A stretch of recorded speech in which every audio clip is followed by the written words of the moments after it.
पहले से दे रखा है कि फंक्शन कॉन्टिन्यूस है, तो इसीलिए पहले से मैंने ये स्टेटमेंट लिख दिया है कि वो कॉन्टिन्यूस होगा।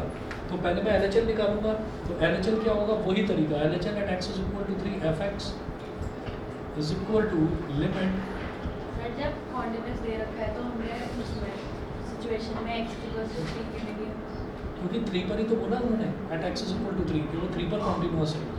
ठीक है, तो मैं क्या करूँगा, मैं पहले LHL निकालूंगा। एक बार मैं निकालता हूँ LHL, अगर कॉन्टिन्यूस प्रूफ भी करना होता तो भी मैं LHL निकालता, RHL निकालता, फंक्शन की वैल्यू निकालता और देखता कि वो इक्वल आ रहा है कि नहीं आ रहा। ये तो हम करते ही ना, तो वही काम कर रहे हैं अभी पहले। तो limit x tending to 3 minus fx, और फिर हमें क्या करना होता है, limit h tending to 0 f 3 minus h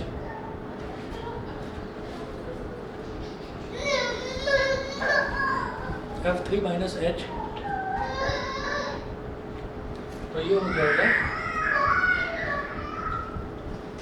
limit h tending to 0।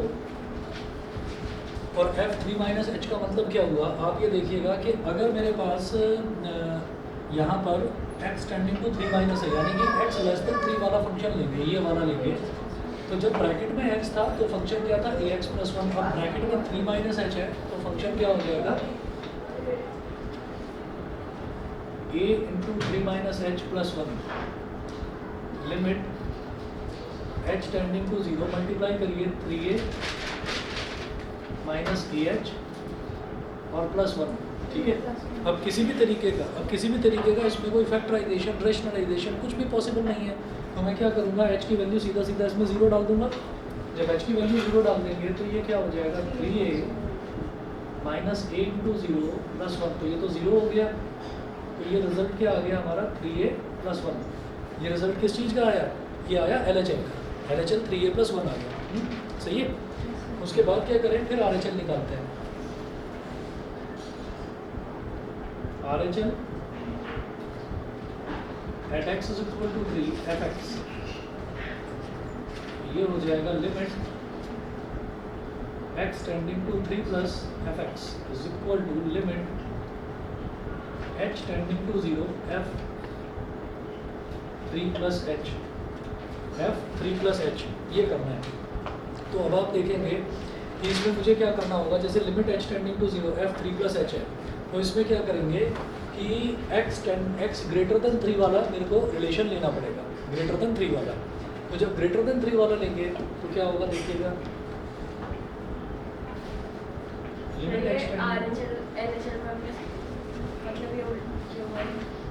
Continuity prove करने के लिए मुझे LHL और RHL दोनों निकालने होते हैं। अब क्या है कि मैंने LHL निकाल लिया पहले, LHL निकालने के बाद में फिर मैं क्या कर रहा हूँ, RHL निकाल रहा हूँ। हाँ, क्योंकि RHL का मतलब क्या है कि x टेंडिंग टू 3 प्लस मतलब 3 में कुछ ऐड हो रहा है, 3 से ज़्यादा। तो जब x ग्रेटर देन 3 वाला फंक्शन लूँगा ना फिर मैं, तो ग्रेटर देन 3 वाला क्या हो गया, bx प्लस 3। सही है, समझ रहे हैं। तो ग्रेटर देन 3 वाला ये हो गया, तो bx प्लस 3 है, तो अब क्या करेंगे, b इंटू 3 प्लस h और प्लस का 3, b इंटू 3 प्लस h और प्लस का 3। तो ये क्या हो जाएगा, लिमिट h टेंडिंग टू 0,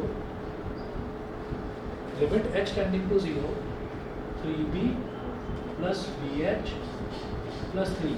यहाँ पर आप क्या करिए, यहाँ पर h की जगह अगर 0 डाल देंगे तो ये क्या हो जाएगा, 3b प्लस 3। तो ये हमारे पास आ गई LHL और RHL की ये वैल्यू हो गई। अच्छा जी, ये करने के बाद में फिर हम ये देखेंगे कि फंक्शन की value at x is equal to 3 वो भी सेम होनी चाहिए। तो उससे तो कोई फ़ायदा हो नहीं रहा है, उससे कोई फ़ायदा नहीं हो रहा है। आप ये देखिएगा कि अगर मैं फंक्शन की वैल्यू निकाल रहा हूँ ना 3 पर, तो वो कितनी आ रही है, 3a plus 1, a into 3 plus 1, तो ये क्या हो गया, 3a प्लस 1। ठीक है, तो आप ये कहेंगे सिंस fx इज कॉन्टिन्यूस, क्योंकि ये दे रखा है हमको कि जो फंक्शन fx है वो कॉन्टिन्यूस है, ये दे रखा है, तो LHL RHL और फंक्शन की वैल्यू तीनों इक्वल होना चाहिए, यानी कि 3a प्लस 1 LHL हो गया। तीनों इक्वल तो होंगी। तो क्यों 3a + 1 तो नहीं है? अरे आ तो गए 3a + 1 और 3 है ना, तो ये LHL हो गया। 3a + 1 LHL भी 3a + 1 आया था, RHL आया 3b + 3 तो ये तो नहीं और फंक्शन की वैल्यू आ गई 3a + 1। तो इसका कोई फ़ायदा नहीं हो रहा मेरे को, इसका कोई फ़ायदा नहीं हो रहा क्योंकि 3a + 1 हम क्या करते हैं, जैसे तीन चीज़ बराबर होती हैं तो हम ये कर लेते हैं, एक बार 3a + 1 को 3b + 3 के बराबर ले लेता, एक बार 3b + 3 को 3a + 1 के बराबर ले लेता, तो ये तो दोनों एक ही बात हो गई ना। 3a + 1 भी 3b + 3 के बराबर और ये 3a + 1 भी 3b + 3 के बराबर, तो इसका कोई सच फ़ायदा हो नहीं रहा है। देखिएगा इन्होंने बोला find the relationship between a and b so that the function f defined by this is continuous at x = 3। तो क्वेश्चन जिसने बनाया है उसको भी पता था कि हम a और b की अलग अलग वैल्यू नहीं निकाल पाएंगे। फॉर एग्जांपल मेरी बात समझना, अगर ये जो वैल्यू है, अगर ये वाली वैल्यू मान लीजिए 6 आ जाती, जैसे ये 3a + 1 आई है, मान लीजिए ये वैल्यू 6 आ जाती, तो हम क्या करते हैं, एक बार 3a + 1 = 6 करता तो a की वैल्यू आ जाती, एक बार 3b + 3 = 6 करता तो b की वैल्यू आ जाती, a और b की वैल्यू आ जाती, a और b की वैल्यू आ जाती।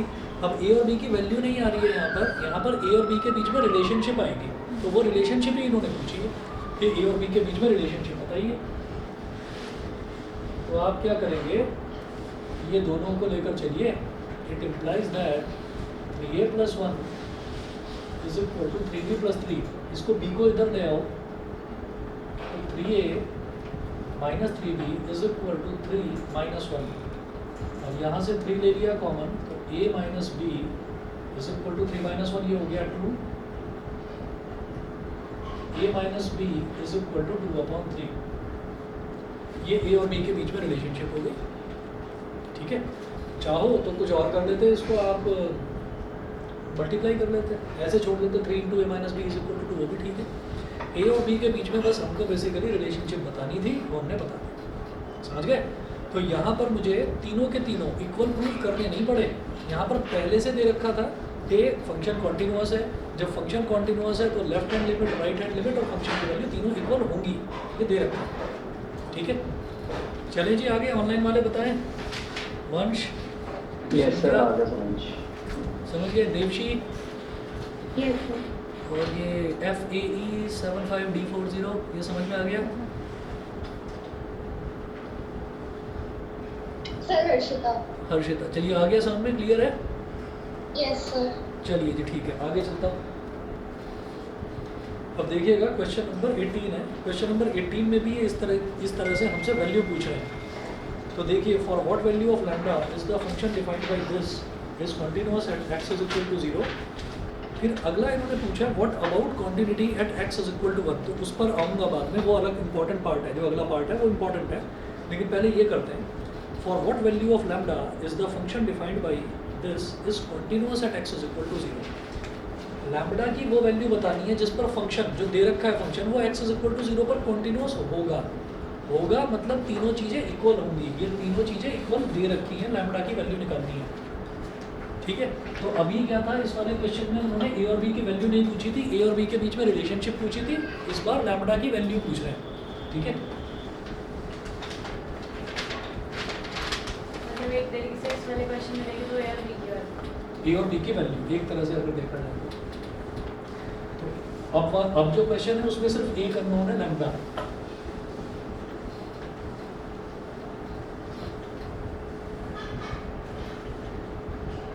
कॉमर्स वाले समझते हैं ना लैम्बडा क्या होता है, नहीं सर। ग्रीक अल्फाबेट होता है, जैसे ये समझो, इतना पता है लेकिन उसके आगे नहीं पता। बस यही है। चलिए जी, क्वेश्चन नंबर 18 है।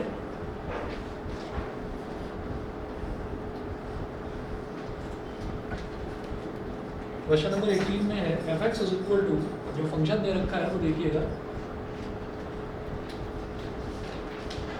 fx = lambda × x² - 2x, lambda into x² minus 2x if x is less than equal to 0, if x is less than equal to 0 and 4x plus 1 if x is greater than 0,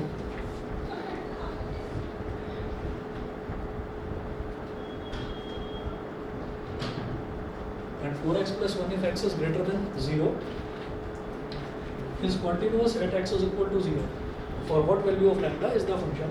lambda की किस value के लिए ये function जो है continuous होगा at x is equal to 0. ठीक है, तो ये बता दें.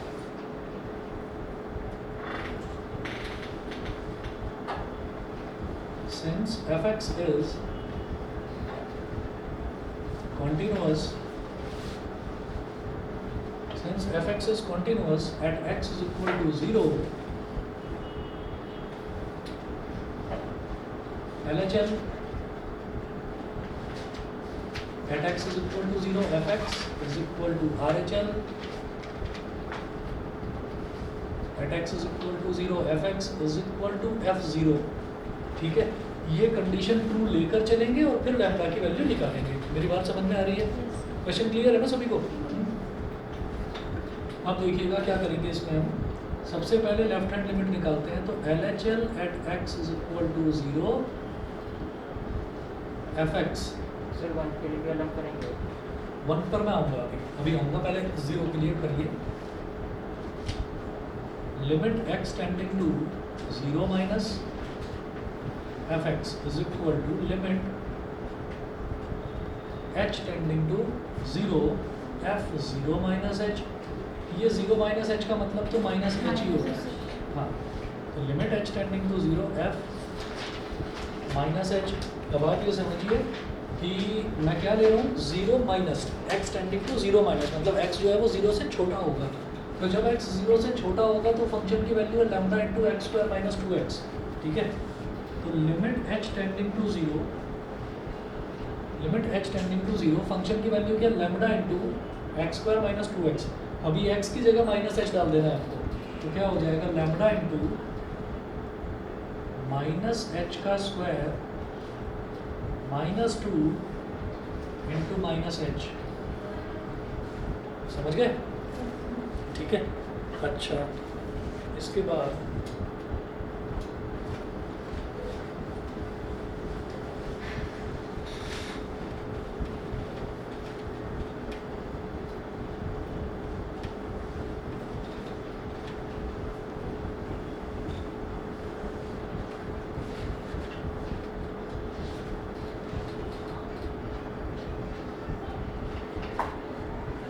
ये क्या हो जाएगा, limit h tending to 0 lambda into minus h का स्क्वायर क्या हो गया, h square minus 2 into minus h कितना हो गया, प्लस का 2h. ठीक है, अब h की वैल्यू अगर इसमें डाल देंगे तो क्या आएगा, तो 0. और कुछ ऑप्शन बचा नहीं. आपके दिमाग में ये चीज़ आती होगी कि इधर h स्क्वायर इधर 2h है, मैं h कॉमन ले सकता हूँ. आप कॉमन भी लीजिए तो भी वो 0 तो सबको 0 कर ही देगा. ठीक है, तो ये हमारे पास 0 आ गया. पहली चीज़ तो ये होगी. फिर उसके बाद फिर बात करते हैं भाई RHL की. RHL at x is equal to 0. तो RHL at x is equal to 0, fx is equal to limit x tending to 0 plus fx is equal to limit h tending to 0 f0 plus h is equal to limit h tending to 0 क्या हो गया, fh. अब इस fh का मतलब क्या हुआ कि भाई x टेंडिंग टू 0 प्लस हम ले रहे हैं. 0 प्लस का मतलब क्या है कि x 0 से थोड़ा सा बड़ा होगा. जब x 0 से बड़ा होगा तो फंक्शन क्या है, 4x प्लस 1 है. फंक्शन 4x प्लस 1 है. तो ये हो जाएगा लिमिट h टेंडिंग टू 0 4. अब x की जगह h है तो 4h प्लस 1. तो यहाँ से क्या हो गया, यहाँ से ये हो गया 4 into 0 plus 1 is equal to 1. ये 1 आ गया. LHL इतना आ गया, RHL इतना आ गया. अब जरा फंक्शन की वैल्यू देखिए f0. हाँ जी, क्वेश्चन में तो गिवन था कि वो कंटीन्यूअस है, मतलब अरे नहीं, f0 देखिए. f0 का मतलब क्या है, जब x इज इक्वल टू 0 है. जब x इज इक्वल टू 0 है तो फंक्शन क्या लेंगे, लैम्बडा इंटू x की जगह 0 डालें, 0 स्क्वायर माइनस 2 इंटू 0. ये भी 0 आ गया. ठीक है, ये देखने के बाद में फिर आप क्वेश्चन देखिएगा. क्वेश्चन में ये दे रखा है for what value of lambda, for what value of lambda is the function defined by this is continuous at x is equal to 0. lambda आपने की सेकंड वाले फंक्शन की वैल्यू में ये स्मॉल वाले में क्यों लगाया? ये तरीका होता है कि मैं पहले लेफ्ट हैंड लिमिट निकालता हूँ, फिर राइट हैंड लिमिट निकालता हूँ, फिर फंक्शन की वैल्यू निकालता हूँ। फंक्शन की वैल्यू में आपने फंक्शन की वैल्यू में मैं बताता हूँ, फंक्शन की वैल्यू में क्या है कि जैसे ये एफ है तो इसमें आपको क्या करना है कि किस पर निकाल रहे हैं, एक्स इज इक्वल टू 0, तो जो फंक्शन की वैल्यू है उसमें एक्स की जगह 0 डाल देना है बस। हाँ तो सर आपने इसमें से एक वैल्यू क्यों डाला है? तो इस वजह से डाला क्योंकि यहाँ पर greater than less than equal to 0, equal to 0 वाला साइन इसी में दे रखा है पहले वाले उसमें, दूसरे वाले में एक्स ग्रेटर देन 0 दे रखा है। मतलब ये सिर्फ एक्स ग्रेटर देन 0 यानी कि 0 से बड़ी वाली वैल्यू के लिए ये वाला फंक्शन होल्ड करेगा, 0 से छोटी या 0 के इक्वल वैल्यू पर ये होल्ड करेगा। तो मैं 0 के इक्वल ले रहा हूँ, एक्स इज इक्वल टू 0, तो जब 0 के इक्वल ले रहा हूँ तो यही वाला फंक्शन है, ठीक है। अब आप ये देखिए यहाँ तो फंडा गलत हो गया, लेफ्ट हैंड लिमिट तो आ रही है 0, राइट हैंड लिमिट आ रही है 1, तो there can not be any value of lambda, lambda की कोई वैल्यू ऐसी हो ही नहीं सकती जिसके लिए ये फंक्शन कॉन्टिन्यूस हो जाए, ये फंक्शन कॉन्टिन्यूस है ही नहीं। तो सर आपने स्टार्ट क्यों करा ऐसे कि देखिए हम जब भी कभी हमसे अननोन की वैल्यू पूछी जाती है तो हम एक चीज़ को एज्यूम करके चलते हैं और दूसरी चीज़ को कैलकुलेट कर लेते हैं। तो इन्होंने पूछा कि for what value of lambda, lambda की किस वैल्यू के लिए ये फंक्शन कॉन्टिन्यूस होगा, यानी कि ये तीनों वैल्यू इक्वल होगी, तो हम ये कहेंगे कि लैम्डा की किसी भी वैल्यू के लिए ये तीनों वैल्यू इक्वल है ही नहीं, समझ गए। तो लास्ट में आपको एक लाइन लिख देनी है।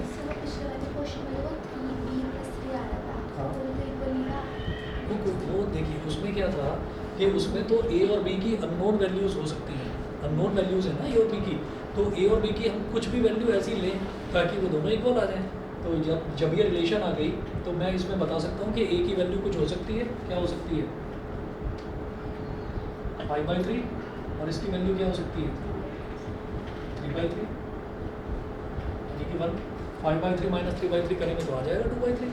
तो यहाँ तो हम इन अननोन्स की वैल्यू निकाल सकते हैं, लेकिन यहाँ क्या करूँ, यहाँ तो LHL तो आ गया 0 है ना, 0 में तो कुछ अननोन वेरिएबल भी नहीं है कि कुछ चेंज कर दें, और इसमें RHL आ गया 1 और 0 can not be equal to 1, 0 तो इक्वल हो ही नहीं सकता 1 के, तो इसका मतलब लैम्डा की कोई वैल्यू इस फंक्शन को तो कॉन्टिन्यूस नहीं कर सकती, ये फंक्शन तो डिसकॉन्टिन्यूस है। क्यों?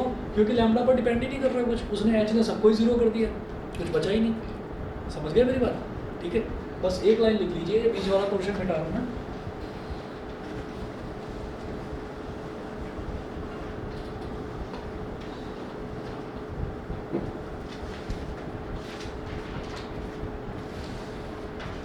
Therefore, fx cannot be continuous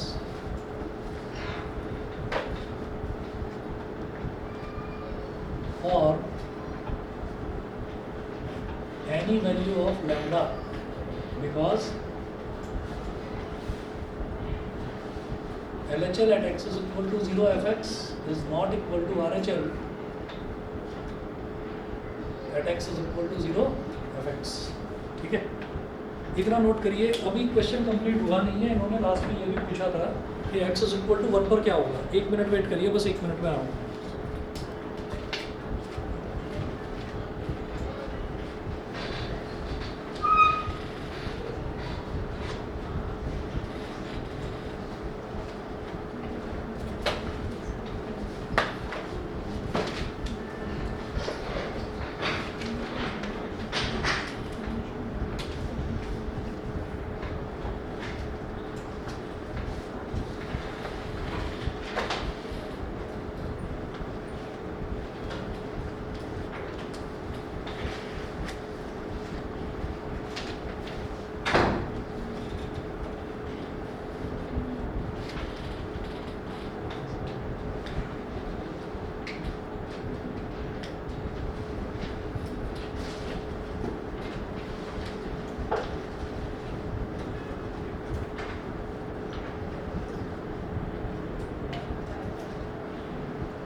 चलिए जी, अब इसमें इसके बाद इन्होंने पूछा है कि what about continuity at x is equal to 1।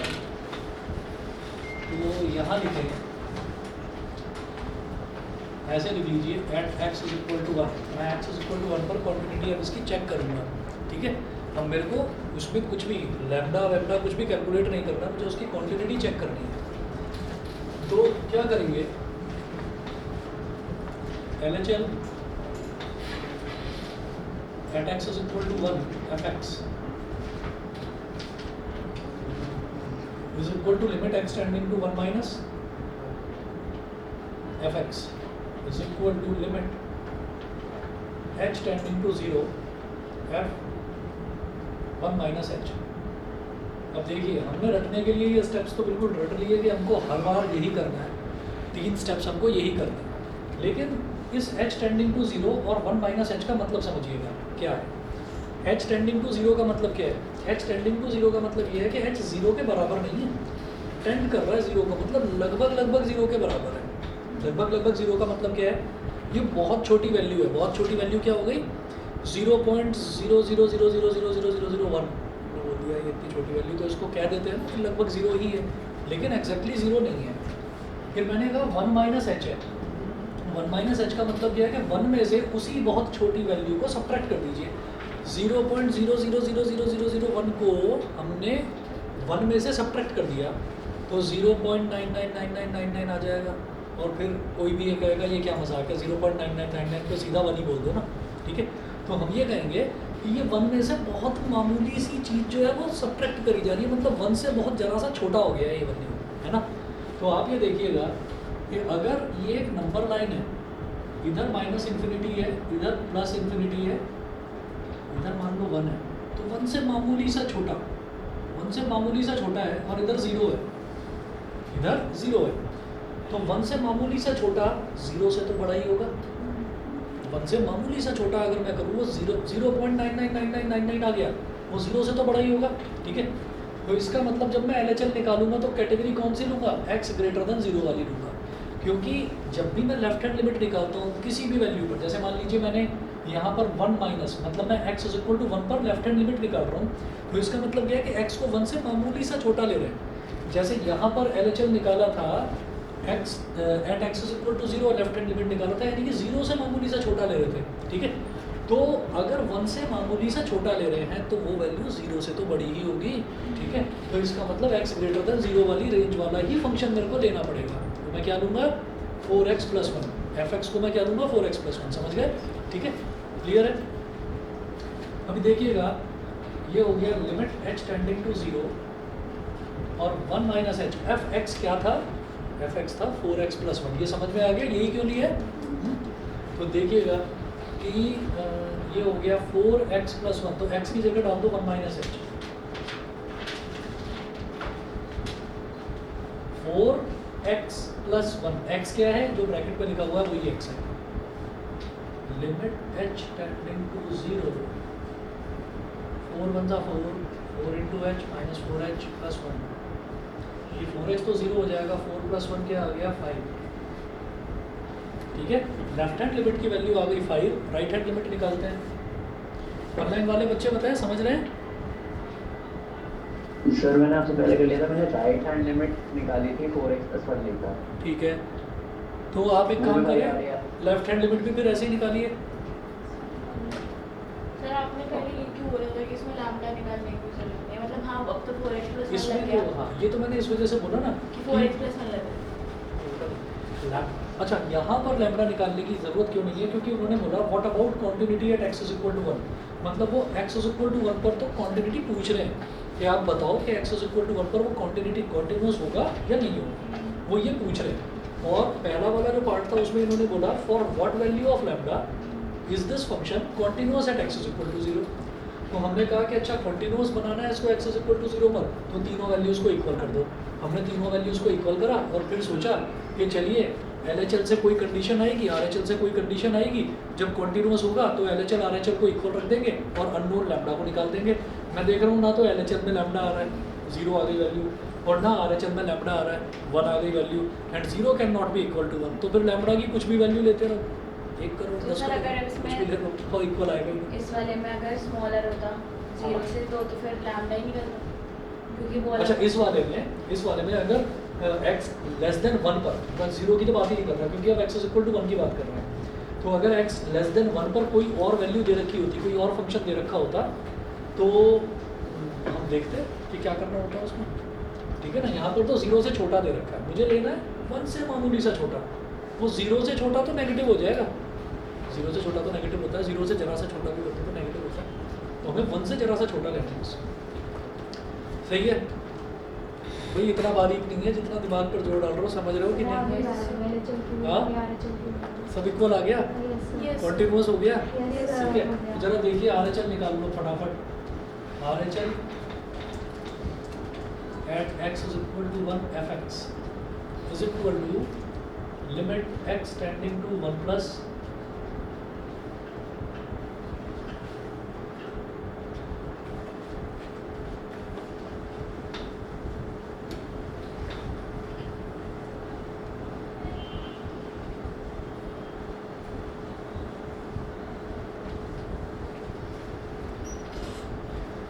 Limit x tending to 1 plus fx ये है। तो इसको क्या करेंगे,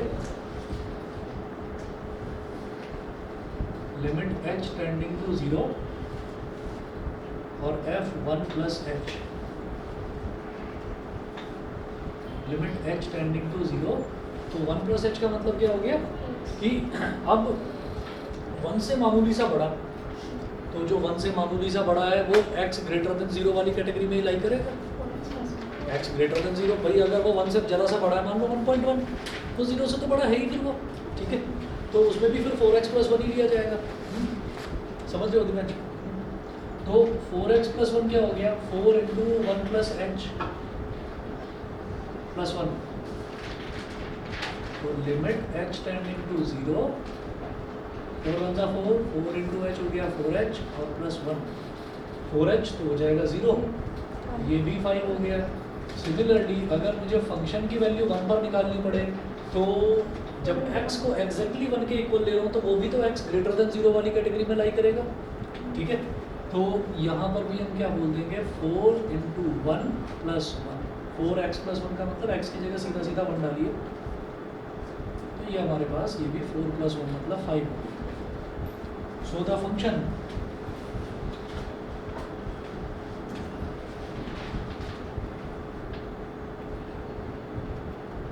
will be continuous at, so the function will be continuous at x is equal to 1.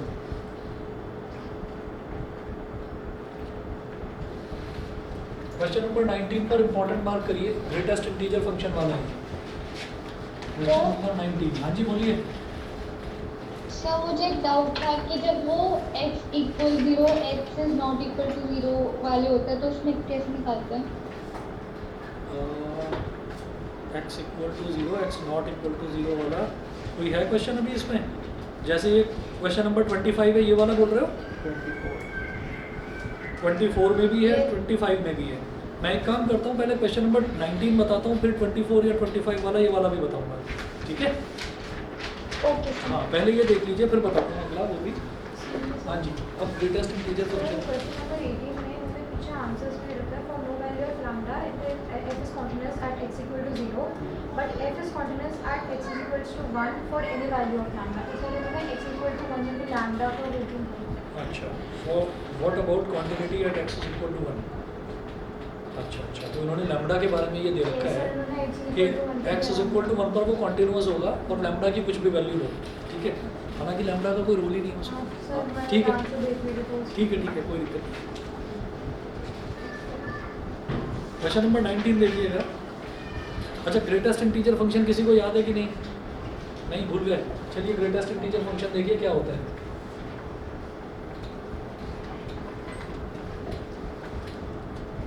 Greatest integer function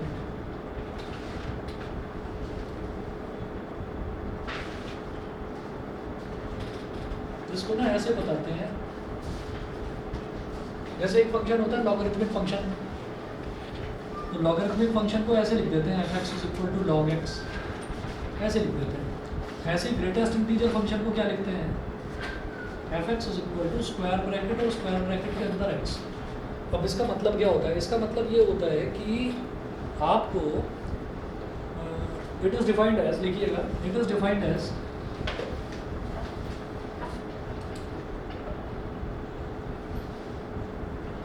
it is defined as the greatest integer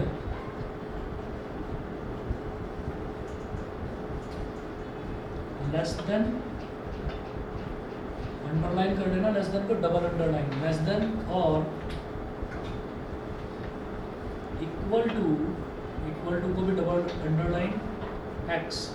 It is defined as the greatest integer less than or equal to x, less than or equal to x। अभी मैं समझाऊंगा इसमें क्या होगा।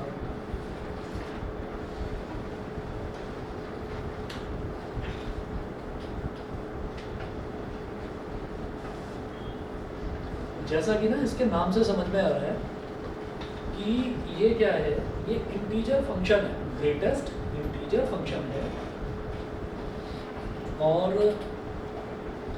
इसका मतलब क्या है कि जो इसका रिजल्ट आएगा वो रिजल्ट कभी भी फ्रैक्शन में, फ्रैक्शन मतलब something upon something, numerator upon denominator, उस फॉर्म में नहीं आएगा, ठीक है, डेसिमल में भी नहीं आएगा, ठीक है। इसका जो रिजल्ट है वो इंटीजर में ही आएगा। इंटीजर का मतलब 1 2 3 4 -1 -2 -3 -4, ये इंटीजर प्रॉपर वैल्यूज़ हैं, इनमें कहीं पर भी कोई डेसिमल वैल्यू नहीं आ रही है। तो इसको ऐसे देखा जाता है, तो मुझे यार पार्ट समझ में आया x इक्वल्स टू इसमें समझाया ही क्या है, तो अभी लिखा है ना बस, f x is equal to, लिखने का तरीका है जैसे log x होता है लॉगरिथमिक फंक्शन, जैसे मैंने मुझे लॉग नहीं पता। साइन तो पता है, sine theta perpendicular upon base, तो जैसे ये होता है f x is equal to, अगर आपसे कोई कहते कि भाई साइन फंक्शन बताइए, साइन फंक्शन क्या होता है, तो आप कहेंगे F x is equal to sine x. Cos function क्या होता है, तो आप बोल दोगे f x is equal to cos x. हो गया, हो गया, है ना। अब इसी तरीके से अगर आपसे कोई कहे कि ग्रेटेस्ट इंटीजर फंक्शन बताओ, तो आप कहेंगे F x is equal to G I F X, उसको बोला जाता है G I F X. Square bracket के अंदर अगर सिर्फ हम एक्स लिख रहे हैं तो उसको बोलते हैं जी आई एफ एक्स, ये होता है। इन ब्रैकेट्स की सबका ना, इन सबका अलग अलग सिग्निफिकेंस होता है। आपको याद होगा कि अगर मैं एक स्मॉल ब्रैकेट बनाकर और अंदर x लिख दूँ तो it is denoting a variable. हम f के आगे लिखते हैं इसको ऐसे, तो यानी कि फंक्शन ऑफ वेरिएबल x, ये होता है फंक्शन ऑफ वेरिएबल x। अगर x के आगे मैं स्क्वायर ब्रैकेट ऐसे बनाकर लिख दूँ तो इसका मतलब क्या होता है कि इसका मतलब होता है जी आई एफ और x। और अगर x के आगे मतलब x को मैं करली ब्रैकेट के अंदर बंद कर दूं तो हम ये कहेंगे कि ये एक सेट है जिसके अंदर केवल एक एलिमेंट है और उस एक एलिमेंट का वो एक एलिमेंट क्या है, x है, सही है। उसके बाद क्या है, उसके बाद सोचो कि अगर यही स्मॉल ब्रैकेट मेरे पास आ जाए और इस स्मॉल ब्रैकेट में मैं कॉमा करके लिख दूँ ऐसे 1,3, तो इसका मतलब x is greater then 1 and less than 3, याद होगा ऊपर इंटरवल, ठीक। और अगर मैं स्क्वायर ब्रैकेट में लिख दूँ 1,3, तो इसका मतलब होता है x is greater than equal to 1 less than equal to 3, उसमें 1 और 3 शामिल होता है, इंक्लूडेड होता है। और अगर मान लीजिए करली ब्रैकेट में लिख दें 1,3, तो इसमें मुझे दुनिया के किसी नंबर से मतलब नहीं है, मुझे बस दो नंबर से मतलब है, एक नंबर 1 होगा, एक नंबर 3 होगा। तो ये सेट थ्योरी में लिखा जाता है। सेट्स में elements are separated by commas and they are written inside a curly bracket, ये होता है सेट थ्योरी में, ठीक। तो ब्रैकेट्स का अलग इंपॉर्टेंस होता है। अगर स्क्वायर ब्रैकेट के अंदर x लिखा हुआ है तो it is G I F X, greatest integer function. अब वो समझाते हैं, बड़ा आसान है। और ये मैंने अंडरलाइन क्यों करा है, क्योंकि इस चीज़ को दिमाग में ना छाप लेना अच्छे से कि ग्रेटेस्ट इंटीजर लेस देन और इक्वल टू x, इसका मतलब क्या है।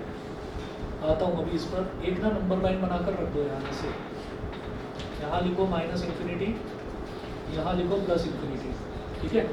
क्वेश्चन नंबर 19 अभी शुरू नहीं हुआ है, अभी तो बस GIF समझा रहा हूँ, उसके बाद 19th क्वेश्चन पर आऊँगा।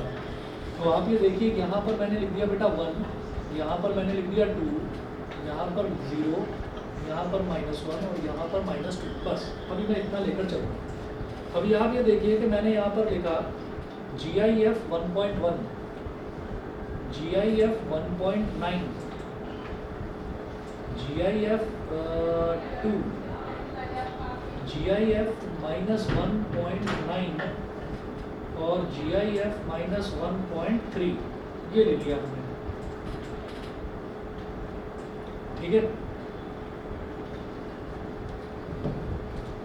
अब देखिएगा क्या करेंगे, GIF 1.1 का मतलब क्या है, ग्रेटेस्ट इंटीजर लेस देन और इक्वल टू x। तो x का मतलब क्या है, जो GIF के अंदर सॉरी जो GIF के अंदर लिखा हुआ है वही x है, वही जो स्क्वायर ब्रैकेट के अंदर लिखा हुआ है वही x है। तो इससे छोटा या इसके बराबर कोई इंटीजर नज़र आता है, मैं कहूँगा भाई 1.1 तो यहाँ है, फिर इससे जस्ट छोटा इंटीजर क्या है 1, तो इसका रिजल्ट 1 हो गया, इसका रिजल्ट 1 हो गया। बस हम ये कहेंगे कि it is defined as the greatest integer less than और equal to x। Less than और इक्वल टू x का मतलब क्या है कि जो x दे रखा है, x क्या है 1.1, तो 1.1 में 1.1 से छोटे इंटीजर कितने हैं, 1.1 से छोटे इंटीजर कितने हैं, मैं कहूँगा 1 भी है, 0 भी है, -1 भी है, -2 भी है। आप ये कहें नहीं जी इन छोटे इंटीजर्स में ग्रेटेस्ट इंटीजर बताओ क्या है, तो मैं कहूँगा जो इसके जस्ट बराबर में लेफ्ट में इंटीजर है वही ग्रेटेस्ट इंटीजर है। तो 1.1 के जस्ट बराबर में लेफ्ट में इंटीजर कौन सा है, 1 है, तो इसका मतलब इसका रिजल्ट 1 हो गया। फिर मैं कहता हूँ कि नहीं जी और नज़दीक चलते हैं, अगला देखते हैं 1.9, तो 1.9 से जस्ट छोटा इंटीजर कौन सा है, 1 ही होगा, ठीक है। वो 1.9999 भी हो जाए ना तो भी ये मत सोचना कि अप्रॉक्सीमेट कर रहे हैं 2 ही तो है, 2 के बाजू में ही तो है, नहीं। GIF अगर दे रखा है तो आपको उसके लेफ्ट वाला ही सबसे बड़ा इंटीजर पकड़ना है, राइट में मत चले जाना, समझ गए। ये तो हो गया आपका ग्रेटेस्ट इंटीजर फंक्शन। अब अगर मान लो 2 दे रखा है तो क्या ना 2 का तो 2 ही होगा, ग्रेटेस्ट इंटीजर लेस देन और इक्वल टू x। तो अगर वो इंटीजर ही दे रखा है अंदर अब क्या है, अब यहाँ पर क्या दे रखे थे डेसिमल नंबर्स, लेकिन यहाँ तो इंटीजर ही दे रखा है, तो ये तो इसके इक्वल ही होगा, ये 2 होगा। अब बताना जरा -1.9 का क्या होगा, -2 चलो तो दिमाग तो चल रहा है फिर, ठीक है। -1.9 का मतलब क्या है कि -1.9 कहाँ होगा, यहाँ पर होगा, ठीक है। क्योंकि स्टूडेंट्स, मैं ये समझा क्यों रहा हूँ, स्टूडेंट्स ना शॉर्टकट ढूंढने लगता है कि यार क्या लंबी कहानी बता रहे हैं, ये डेसिमल वाला हटा 1 लगा इधर, ठीक है, ये कुछ नहीं होता। तो ध्यान रहे कि नेगेटिव वाला नंबर जहाँ आ जाता है वहाँ पर आपकी नॉलेज टेस्ट होगी, समझ गए। -1.9 का मतलब क्या है, ये नहीं है कि 0.9 हटा दो -1 बन गया इंटीजर, नहीं, आपको उससे छोटा वाला लेकर चलना है। तो -1.9 कहाँ पर आएगा, इस तरफ, तो -1.9 से छोटा इंटीजर -1.3 अगेन इससे छोटा इंटीजर -2, ठीक है। तो नेगेटिव वाले में बस ध्यान रखना है, पॉजिटिव वाले में तो फंडा वो चल सकता है कि आप पॉइंट के आगे वाला हटा दो और बस हो गया इंटीजर, ठीक है, समझ गए GIF। अब जरा आते हैं क्वेश्चन नंबर 19, जरा हम स्टार्टिंग करते हैं क्वेश्चन नंबर बोला तो कोई रूल नहीं है ना, जो 1 और 3 वाला आपने बताया स्क्वायर ब्रैकेट। ना, वो तो मैंने आपको ये बताया था, ये क्लोज इंटरवल होता है, ये ओपन इंटरवल होता है और ये सेट होता है, ठीक है। ये बताया था कि तीनों तरीके के जो ब्रैकेट्स होते हैं ना उनकी इंपॉर्टेंस अलग अलग होती है, ठीक।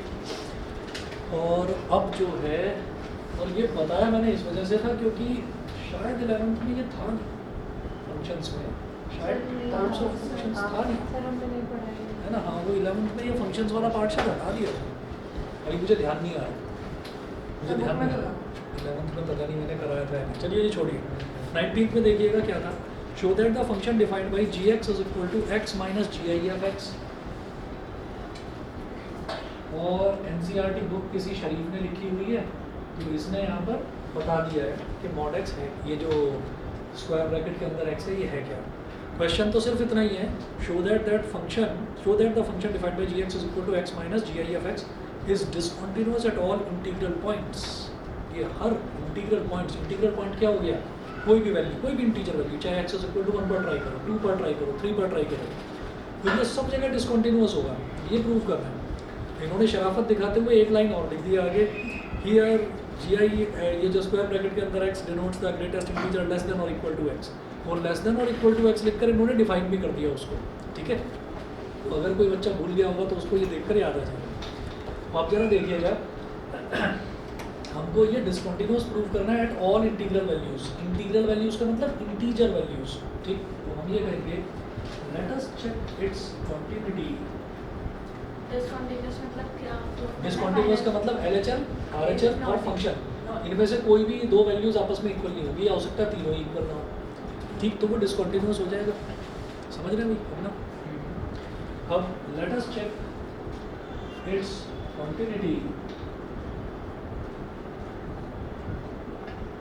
let us check its continuity at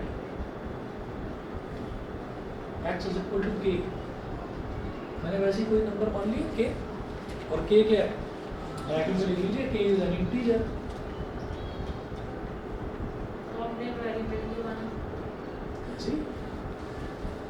ऐसे ही जब भी हमको कहीं पर भी डिसकंटिन्यूटी या कॉन्टिन्यूटी निकालनी होती है तो हम कोई नंबर नहीं लेते, चाहे x is equal to k मान लो, हमने शायद पहले x is equal to c मान कर करा था, c मान लो, c मान लो, x is equal to c मान लो, तो c can be any constant where c is any integer, है ना। तो लेफ्ट हैंड लिमिट देखेंगे, LHL at x is equal to c fx, तरीका वही है, limit x tending to c minus fx is equal to limit h tending to 0 f c minus h। अब कुछ ऐसा तो दे नहीं रखा कि अगर x c से बड़ा है तो वैल्यू कुछ और फंक्शन की, c से छोटा है तो वैल्यू कुछ और फंक्शन की, फंक्शन तो एक ही दे रखा है x minus G I F of x। तो limit h tending to 0 x minus G I F of x, x क्या है अब c माइनस h, तो c minus h minus bracket में स्क्वायर ब्रैकेट में c माइनस h, समझ गए, ठीक है। अब क्या करेंगे, अभी h की वैल्यू मत डाल देना, लिमिट h टेंडिंग टू 0, दे रखा है कि GIF है तो उसको भी CIF देखो पूरा GIF नहीं दे रखा है, gx फंक्शन जो है, अच्छा सुनो मैंने एक काम गड़बड़ करा है, gx लिखिए यहाँ, fx नहीं, फंक्शन यहाँ gx दे रखा है, फर्क कुछ नहीं पड़ता पर फिर भी समझ गए, फंक्शन को f ना देकर g दे रखा है इस पर, क्लियर।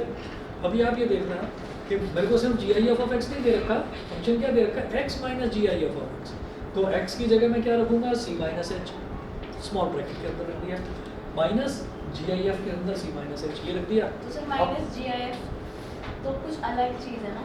ना सेम है, सेम है, आ रहा हूँ मैं भी उस पर। भाई ये GIF है तो मैं इसमें GIF का रूल लगाऊंगा, पहले ये जो x है, x की जगह c माइनस h रखा, तो ये तो इस पर तो कोई फर्क नहीं पड़ेगा, ये तो c माइनस h ही रहेगा। तो ये तो हो गया c माइनस h, और यहाँ जो माइनस है, अब c माइनस h की बात करते हैं। तो जरा सोचो कि जब हमारे पास इधर दिखाई दे रहा है, हाँ ये माइनस इन्फिनिटी, ये प्लस इन्फिनिटी, और ये वैल्यू c है, तो c माइनस h का मतलब क्या, c से नन्ना सा छोटा, जरा सा c से जरा सा हमने कम कर दिया। जैसे हम 1 माइनस h लिखते हैं तो क्या हो गया 0.9999, इतना ही बहुत है। अगर मान लीजिए मैं 1 माइनस h लिख दूँ, 0.9999 लिख दूँ, तो उसका GIF का रिजल्ट क्या आएगा 0.9999, अगर GIF के अंदर लिखा हुआ है तो रिजल्ट क्या आएगा 0 आएगा, क्योंकि मुझे उससे जस्ट छोटे वाला इंटीजर लेना होता है। तो भाई c माइनस h का रिजल्ट क्या आएगा, c से एक छोटा, c से एक कम, यानी कि c माइनस 1। समझ गए कि नहीं समझे भाई। जब देखो अगर ये 1.9 था तो 1.92 से जरा सा ही तो छोटा है, तो उसका रिजल्ट क्या आया था 1.9 का 1, यानी कि 2 से एक कम 2 माइनस 1। अब क्योंकि मुझे पता ही नहीं कि c कौन सा इंटीजर है, तो c से एक कम c माइनस 1, बताओ। तो इसकी जगह आप माइनस तो बाहर अपनी जगह लगा रहेगा, इसकी जगह आप लिख देंगे c माइनस 1। बोलो समझ गए, ठीक है। आप क्या करेंगे, सेकंड h की जगह हमने 0 पुट करा, नहीं h की जगह 0 पुट नहीं करा मैंने। c माइनस h का मतलब क्या, c से मामूली सा छोटा, h टेंडिंग टू 0, c से मामूली सा छोटा। तो c से मामूली सा छोटा क्या हो जाएगा कि उसका जब GIF निकालेंगे तो वो c से एक पूरा नंबर कम आ जाएगा। जैसे 1.9 क्या है, 2 से जरा सा छोटा, रिजल्ट क्या आ गया 1, यानी कि 2 में से पूरा एक सब्ट्रैक्ट हो गया, तो c में से पूरा एक सब्ट्रैक्ट हो जाएगा, c माइनस 1 आ जाएगा रिजल्ट, ठीक है। तो ये आ जाएगा हमारे पास c माइनस 1। ऑनलाइन वालों को क्लियर है, बोलिए यस सर। ठीक है। अभी देखिएगा, फिर c प्लस 1 होगा, हाँ तो वो भी limit h tending to 0 c minus h minus c plus 1 minus c plus c cut गया। अब h की जगह 0 डाल दो, माइनस 0 प्लस 1 क्या आ गया रिजल्ट, प्लस का 1, ठीक है। ये आ गया प्लस का 1। अब देखेंगे RHL, RHL at x is equal to C, gx is equal to limit x tending to C plus gx is equal to limit h tending to 0 g c plus h, g c plus h, तो ये क्या हो जाएगा limit h tending to 0 c plus h, function तो एक ही है, minus G I F of C plus H. अब जरा बताओ G I F of C plus H का रिजल्ट क्या आएगा? बताओ बताओ, सिर्फ सी, समझ गए? क्योंकि आप मानो कि कांस्टेंट क्या है, मान लो 2 है, तो 2 से जरा सा बड़ा कर दो 2.001, तो रिजल्ट तो 2 ही आएगा। तो सी में जरा सा ऐड कर रहे हैं तो रिजल्ट तो हमारा 2 ही आएगा, 2 में जरा सा, तो सी में जरा सा ऐड कर रहे हैं तो रिजल्ट तो सी आएगा। तो क्या हो गया, ये हो गया लिमिट h टेंडिंग टू 0 और c plus h minus C plus C cut गया, h की वैल्यू 0, रिजल्ट 0। ठीक है, तो भाई ये तो यहीं से समझ में आ गया कि LHL 1 आया था, RHL 0 आ रहा है, कंटिन्यूअस तो नहीं है। फंक्शन की वैल्यू भी फिर भी निकाल लीजिए, फंक्शन पर उसकी वैल्यू, तो हम ये कहेंगे FC, अगर FC निकालेंगे तो वो क्या हो जाएगा, C minus G I F of C, G X G C, तो x minus G I F of X था, तो जी सी करेंगे तो c minus G I F of C. अब जब जी आई एफ ऑफ सी ही लिखा है तो उसका रिजल्ट तो c ही आएगा सीधा सीधा, तो c माइनस सी, ये भी हमारा 0 आ गया। Since LHL at x is equal to c of gx is not equal to RHL at x is equal to c of gx is equal to gc। RHL और gc तो equal है, ठीक है, पर ये अनइक्वल है, therefore gx is discontinuous at all integral points। at all integral points, integral points का मतलब क्या है, at every integer value। Integral शब्द जो है वो आया ही इंटीजर से है, ठीक है, at every integer value वो आपका डिसकंटिन्यूअस ही होगा। ठीक है, देखिए मैं उम्मीद करता हूँ कि आप क्वेश्चन नंबर 1 से लेकर और क्वेश्चन नंबर 18 तक करें। ये क्वेश्चन नंबर 20 है, 21 है, 22, 23, 24, ये जो ट्रिग्नोमेट्री वाले हैं ना, जिसमें 25 भी है, 26 भी है, इसको एक बार मैं कराना चाहता हूँ, एक बार मैं करवाऊँगा इनको। आप क्या करना, आप क्वेश्चन नंबर 1 से लेकर और 16 तक आप सारे एक बार, जितने भी आपसे हो चुके हैं वो बहुत बढ़िया, जो नहीं हुए हैं वो ट्राई करना। तो यहाँ तक आप अपना पक्का कर लीजिए इसको, क्वांटिटी वाले पोर्शन को, ठीक है। पुराने पैटर्न के हिसाब से बता देता हूँ, पुराना जो पैटर्न होता था, क्योंकि आपका एग्जाम भी अब पुराने पैटर्न पर होगा, तो 2 नंबर का एक क्वेश्चन आता था क्वांटिटी में और एक 4 नंबर का आता था, तो 6 नंबर का क्वांटिटी में से बनता ही था, ठीक है। तो इसलिए क्वांटिटी एक्सरसाइज इंपॉर्टेंट है। चलिए जी, आज इतना ही करेंगे। क्वेश्चन नंबर 1 से लेकर 16 तक, यहाँ तक बिल्कुल पक्का कर दीजिए। और मंडे को टेस्ट होगा, मंडे को टेस्ट का मैं आपको टाइमिंग बता देता हूँ। टाइमिंग, किसी बच्चे का ट्यूशन, दूसरे ट्यूशन का टाइम कुछ और है, किसी का कुछ और है, तो शाम को 3:30 बजे से रात को 8, 8:30, 9 बजे तक कभी भी आप आ जाइए और टेस्ट ले जाइए मैट्रिसेस और डिटर्मिनेंट्स का। जो बच्चा जब भी फ्री हो जाए ट्यूशन से, वो उस टाइम आकर अपना टेस्ट ले जाए, ठीक है। हाँ, मैट्रिसेस एंड डिटर्मिनेंट्स दोनों चैप्टर्स का, ठीक है। चलिए जी, ओके। हाँ, मंडे हाँ, ये बिल्कुल ही होगा, ठीक है। चलिए जी, okay, thank you sir. Okay, good evening.